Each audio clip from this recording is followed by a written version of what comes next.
আপনাদের জন্য ছোট্ট একটা আমলের কথা বলছি, যারা যেখান থেকে শুনছেন খুব মনোযোগ দিয়ে শোনেন।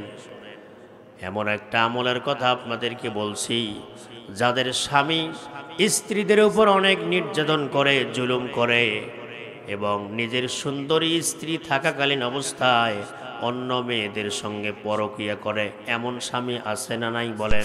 আমার মুসলমান ভাইরা, অনেক লম্বা কথা, সেদিকে যাব না। শুধুমাত্র একটা আমলের কথা বলছিলাম। মা বোনরা যারা এসেছেন খুব গভীর মনোযোগ দিয়ে শোনেন। যাদের স্বামী নিজের স্ত্রী থাকা সত্ত্বেও অন্য মেয়েদের সঙ্গে সময় দেয়, অন্য মেয়ের সঙ্গে পরকীয়া করে, জিনা করে, এই মা বোনদের জন্য ছোট্ট একটা আমল শুনে যান। কোনো মহিলা যদি এই ছোট্ট আমলটি করতে পারে, তার স্বামী তাকে পাগলের মতো ভালোবাসবে। আমলটি হলো টানা 41 দিন করতে হবে।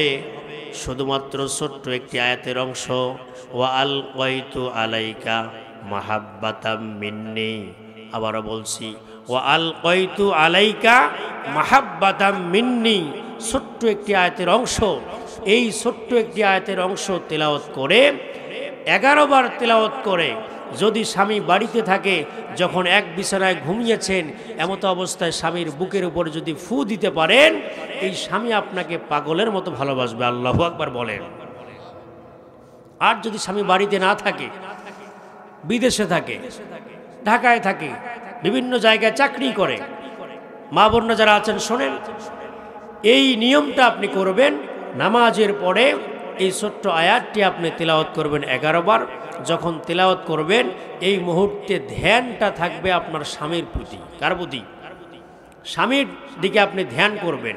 এই 11 বার ধ্যান করে আপনি পড়বেন। এর আগে আপনাকে দরুদ শরীফ পড়তে হবে।